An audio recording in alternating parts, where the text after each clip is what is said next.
Nama saya Kokmin. Terima kasih telah bergabung dengan kami di video ini. Di video kali ini kita akan berbicara tentang pembelajaran berbasis inquiry. Dan hari ini dengan senang hati saya menyambut Dr. Yap Benhar untuk menjawab beberapa pertanyaan terkait dengan pelajaran berbasis inquiry. Dr. Yap, Halo, jadi pembelajaran berbasis inquiry adalah kata yang menggambarkan ide penting. Jadi bisakah Anda bantu kita memahami apa yang dimaksud dengan pembelajaran berbasis inquiry dan juga bagaimana hubungannya dengan pengalaman belajar yang selalu Anda bicarakan? jadi saya selalu berbicara tentang pengalaman belajar, termasuk eksplorasi, pembelajaran terstruktur, latihan, membaca dan menulis jurnal, dan refleksi. Ketika saya menjelajahi internet, misalnya, salah satu sumber mengatakan bahwa pembelajaran berbasis inquiry adalah proses pembelajaran yang mengajak siswa membuat koneksi dengan kehidupan sehari-hari melalui eksplorasi dan pertanyaan tingkat tinggi. Jadi, pembelajaran berbasis inquiry selalu mencakup atau setidaknya dimulai dengan eksplorasi. Jadi, itu adalah salah satu dari berbagai pengalaman belajar. Model lain yang saya kira cukup familiar bagi para guru adalah model 5E untuk pembelajaran berbasis inquiry, dan 5E juga mencakup keterlibatan. Jadi, itu dilakukan melalui contoh kehidupan sehari-hari, masalah dunia nyata, atau setidaknya sesuatu yang cukup konkret untuk dapat dipahami oleh siswa. Selanjutnya, eksplorasi. Jadi sekali lagi, Anda dapat perhatikan bahwa eksplorasi adalah bagian penting dari pembelajaran dan juga penjelasan. Elaborasi. Saya kira penjelasan dilakukan secara lisan ketika siswa melakukan kerja kelompok, dan elaborasi atau pemaparan dapat dilakukan melalui tulisan, melalui jurnal, dan akhirnya evaluasi, yang merupakan bagian dari refleksi. Jadi sebenarnya, saya pikir pengalaman belajar hanyalah pengalaman belajar, yang merupakan bagian yang tak dapat dipisahkan dari pembelajaran berbasis inquiry. Mereka tidak begitu berbeda, bukan? Ya, itu betul. Jadi hari ini kita akan mendalaminya ke dalam konsep tertentu. Dan ini adalah konsep yang dirasa sulit bagi kebanyakan siswa, yaitu identitas trigonometri. Dari sin kuadrat X ditambah kosinus kuadrat X sama dengan 1, jadi beberapa siswa menganggapnya sangat abstrak. Menurut Anda bagaimana pembelajaran berbasis inquiry bisa masuk dalam aspek ini untuk membantu siswa mengatasi keabstrakan yang mereka temukan? Jadi kalau saya menjadi gurunya, saya akan pergi ke kelas dan beritahu siswa saya, anak-anak, hari ini kita punya persoalan, dan kita akan meneliti persoalan tersebut. Kita akan meneliti kuadrat sin suatu sudut dan kuadrat kosinus suatu sudut. Dan saya akan membebaskan siswa memakai kalkulator mereka sendiri, memilih nilai yang mereka suka, dan mulai meneliti apa yang terjadi ketika Anda memasukkan nilai yang berbeda ke dalam perhitungan tersebut. Dan saya yakin pada titik tertentu, mereka akan menyadari bahwa terlepas dari sudut yang mereka pilih, jumlah dari kedua suku tersebut selalu adalah konstanta, yaitu 1. Jadi, sebagai guru, saya akan melakukannya. Saya akan pergi ke kelas dan menjelaskannya dengan sangat sederhana, agak terbuka, dan kita bisa lihat apa yang dilakukan siswa. Dan setelah itu, kita bisa mengatur pemikiran mereka, membagikan ide-ide mereka dengan cara yang lebih terstruktur. Begitulah cara saya memulainya. Jadi, dalam aspek yang telah Anda bagikan ini, saya pikir ini melibatkan banyak fasilitasi. Jadi, apa saja aspek kunci dari fasilitasi yang Anda rasa akan sangat membantu para guru ketika mereka melakukan tugas penelitian seperti itu? Jadi sebagai seorang guru, kita sangat sering diarahkan oleh 6 pengalaman belajar. Jadi saat saya melakukan eksplorasi, pertanyaan saya lebih terbuka. Seperti inilah persoalannya, cari tahu. Coba kerjakan dengan teman-teman Anda. Dan kemudian kita amati apa yang mereka lakukan. Dan selama diskusi terstruktur ini, saya akan memanfaatkan penilaian saya. Jika Anda tidak begitu baik dalam, misalnya, mengatur data, maka saat menulis di papan tulis, saya akan memodelkan cara pengorganisasian yang baik untuk apapun yang mereka dapatkan, untuk memudahkan melihat pola yang muncul dari situ. Jadi saya pikir pertanyaan yang guru lontarkan sangat sering didasarkan pada pengalaman belajar. Jadi selama pembelajaran terstruktur, guru akan mengajukan pertanyaan seperti, "Oh, apakah ada sesuatu yang menarik?" Agak terbuka, dan pada titik tertentu menjadi sesuatu yang lebih terfokus. Misalnya, saya bertanya-tanya, bagaimana kita bisa mengenali pengamatan yang dilakukan oleh beberapa kelompok.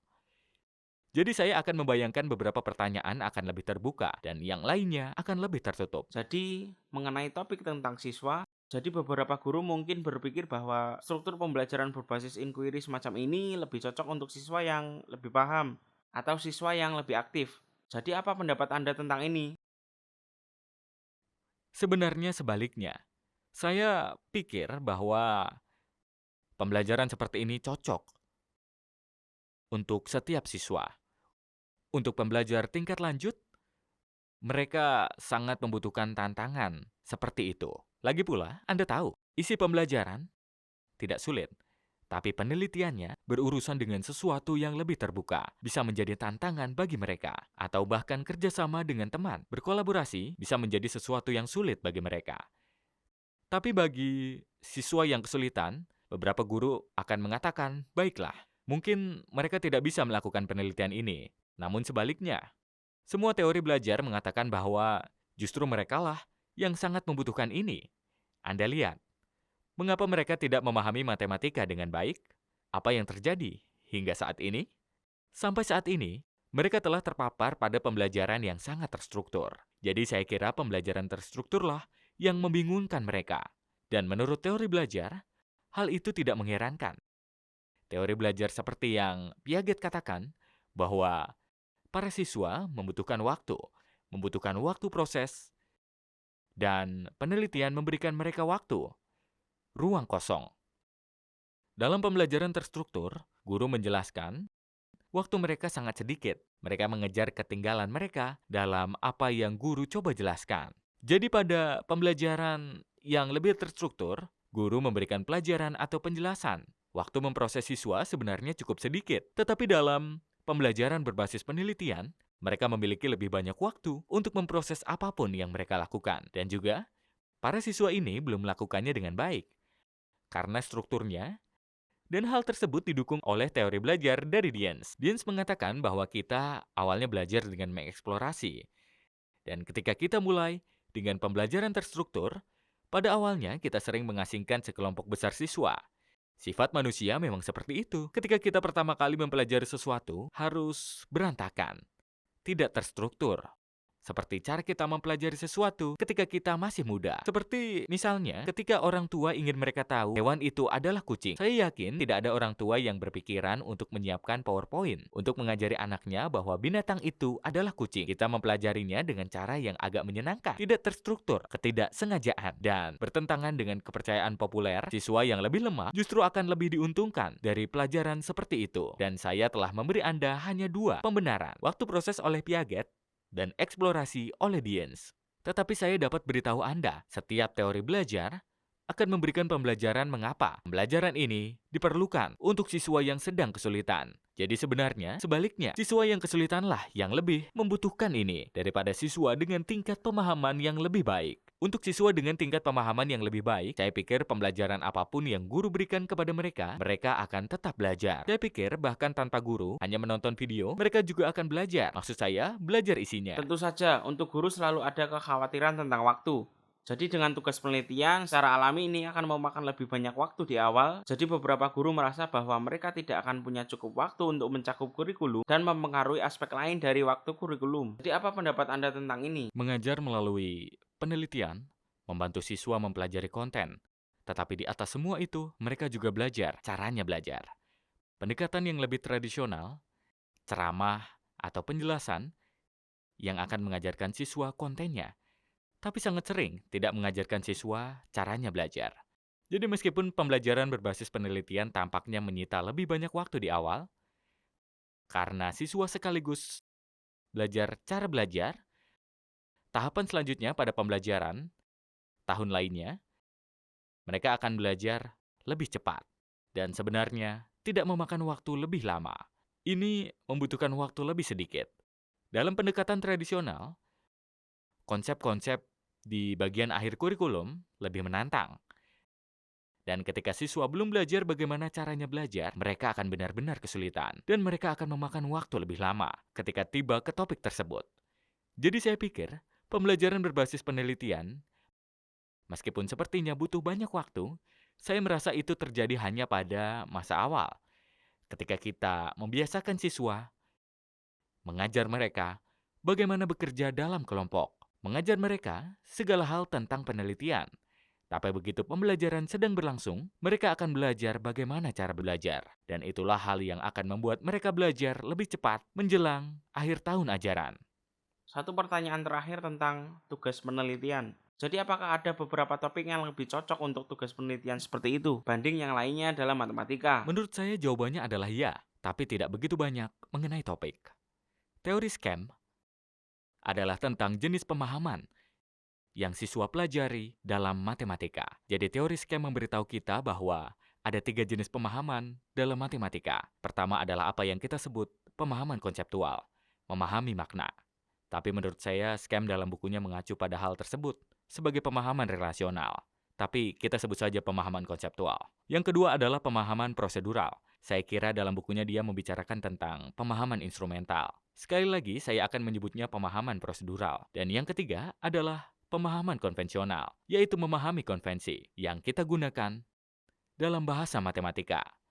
Jadi dalam matematika, kita memiliki semua jenis konvensi. Misalnya untuk konvensi integral yang kita adopsi. Seingat saya konvensi Lebesgue, kita tidak menggunakan konvensi Newton. Saya kira demikian. Tapi bagaimanapun, kita semua tahu bahwa dalam matematika, kita memiliki konvensi tertentu. Simbol dan notasi, semuanya adalah konvensi.